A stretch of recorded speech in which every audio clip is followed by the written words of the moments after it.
This is the story of a small town called MILLFORD, where strange occurrences were whispered about in the dark corners of local pubs. Among the many eerie legends, one stood out: the story of the old house on the hill. The house had been abandoned for as long as anyone could remember, its windows boarded up and its once grand structure now weathered by years of neglect. The townsfolk spoke in hushed tones about the house, saying it was cursed. But no one knew why. One night, a young couple, Emma and Jake, moved into MILLFORD. They were drawn to the charm of the town and decided to rent the old house on the hill, unaware of its dark past. The moment they arrived, they were both captivated and unsettled by its eerie appearance. But the rent was cheap, and the house had a certain beauty that they couldn't resist. That first night, as they unpacked, strange things began to happen. The air grew thick, heavy with an unsettling chill. The house creaked and groaned as if it were alive, and strange noises echoed through the empty halls. At first, Emma dismissed it as the sounds of an old house settling, but Jake couldn't shake the feeling that something wasn't right. Around midnight, while Emma was in the kitchen, Jake went upstairs to explore. As he entered the master bedroom, the temperature dropped drastically, and a sudden gust of wind slammed the door shut behind him.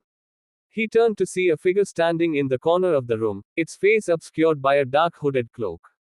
The figure didn't move, but its presence felt overwhelming.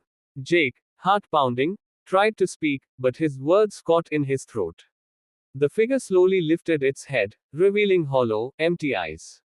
The room seemed to pulse with an otherworldly energy. Then, in a voice that sounded like the whisper of the wind, it said, "Get out." Jake backed away, stumbling over his own feet, and rushed back downstairs. He found Emma sitting on the couch, looking pale and wide-eyed. She whispered, "I heard it too. There's something in this house, something that wants us gone." The couple decided to leave immediately, but as they ran out the door, the house seemed to shift before their eyes. The front door slammed shut, locking them out. They heard footsteps inside, slow and deliberate, echoing through the halls. Terrified, Emma and Jake ran to the local pub to seek help, but the bartender only shook his head. "You should have listened," he said gravely. "The house doesn't let people go. Once you are in, it's too late." They never returned to the house on the hill, and within weeks, the place was said to have vanished altogether, as if it had never existed. But every now and then, when the wind howls through the streets of MILLFORD, locals swear they hear the whispers from the house, telling anyone who dares listen, "Get out." No one knows what truly happened to Emma and Jake, but the story of the house on the hill remains a chilling reminder: some places are best left undisturbed.